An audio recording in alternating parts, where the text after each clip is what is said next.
So in this presentation, we will cover the two topics. The topic one, it is sludge digestion factors. That is, what are the factors that is affecting the sludge digestion process. And the topic two, it is about the sludge drying bed. So the factors affecting the sludge digestion, there are mainly 5 factors. First one, temperature. Second is sludge seeding. Third one is mixing. Fourth one, pH value. And fifth one, some miscellaneous factors also. The first factor that is affecting the sludge digestion process is the temperature.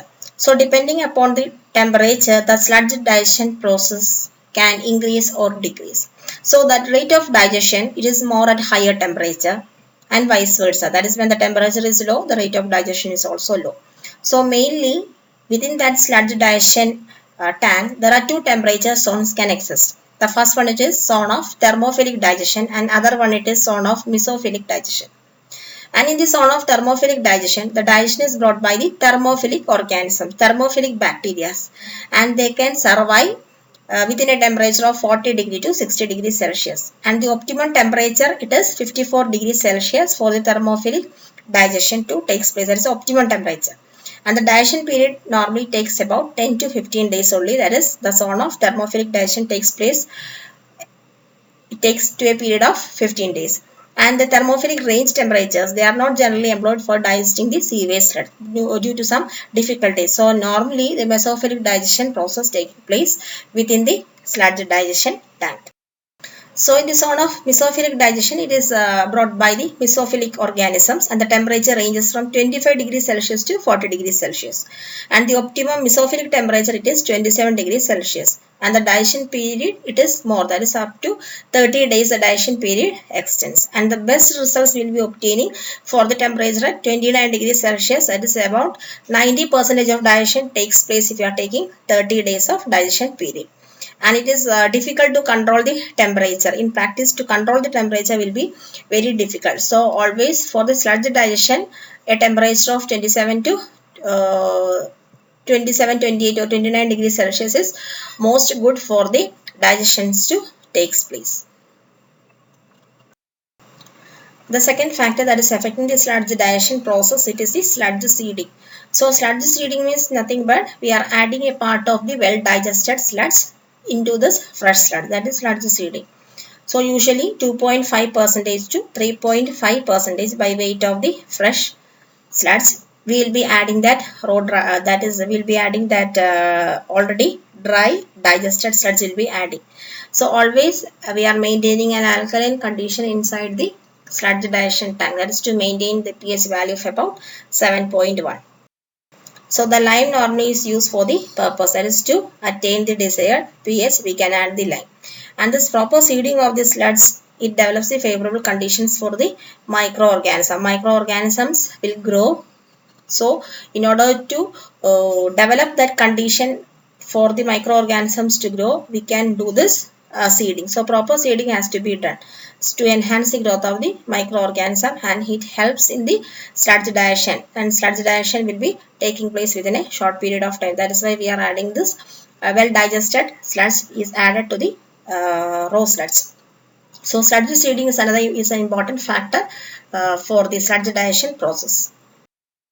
Third one, it is the mixing. So when we mix this raw sludge with the well digested sludge, it should be thoroughly mixed. Uniform mixing should be there. So for that we can use some mechanical methods can be used. So when we proper stir that raw sludge and the digested sludge, that first of all that incoming sludge should be uniformly distributed throughout that sludge digestion tank along with this well digested sludge. And sufficient uniform temperature should be maintained inside the tank. That is why we are doing that mixing. And when we mix, what happens is that the scum reduction, the scum formed will be get reduced, and it also helps to increase in the production of gas. So always we have to proper stirring or mixing should be done by some mechanical agitators also. So mixing plays an important role in sludge digestion process. And the fourth factor that is affecting the sludge digestion is pH value. So pH always maintained within a range of 6.2 to 7.2. And to maintain the pH value within this range, some remedies we have to apply. That is, we have to add the lime in order to maintain that desired pH. Then we have to introduce sufficient quantity of raw sludge, and we have to control the removal of the digested sludge. And the fourth factor is depending upon some miscellaneous factors. So there are also certain factors that influence its sludge digestion process, that is depending upon the quality of the public water supply, then the presence of various substances such as copper, fluorides, radioactive substance. So all these elements also affects the sludge digestion process. So these are the main 5 factors that affecting the sludge digestion process.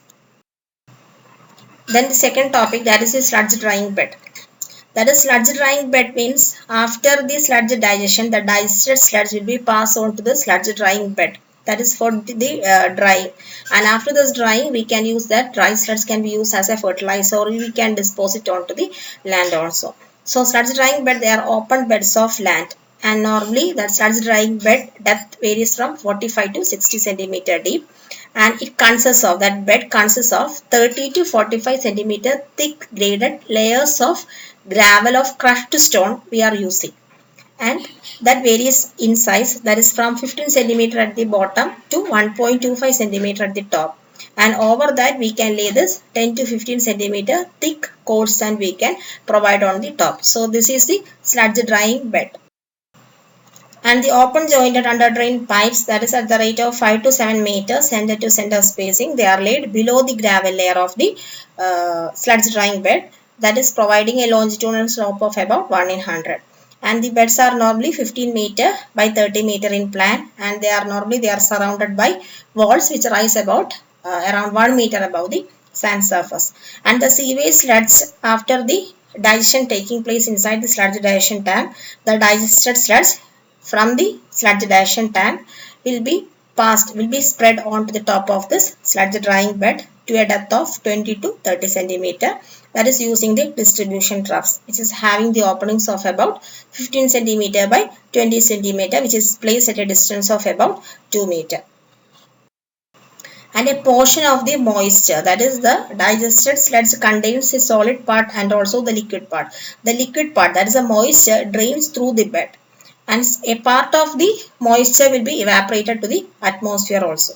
So it normally takes about 2 weeks to 2 months it takes for the sludge to dry, for drying of the sludge, that depending upon the weather condition and depending upon the condition of the sludge drying bed. And the dried sludge we can use as a manure which contains large quantity of nitrogen, phosphorus and potash, which is acts as a good fertilizer for the plant growth, and it can also be used for filling up the low-lying areas, or we can just, that dried sludge we can burn in an incinerator, so that we'll be getting that ash, and we can just deposit ash as a landfill, or we can dispose onto the surrounding without any environmental pollution.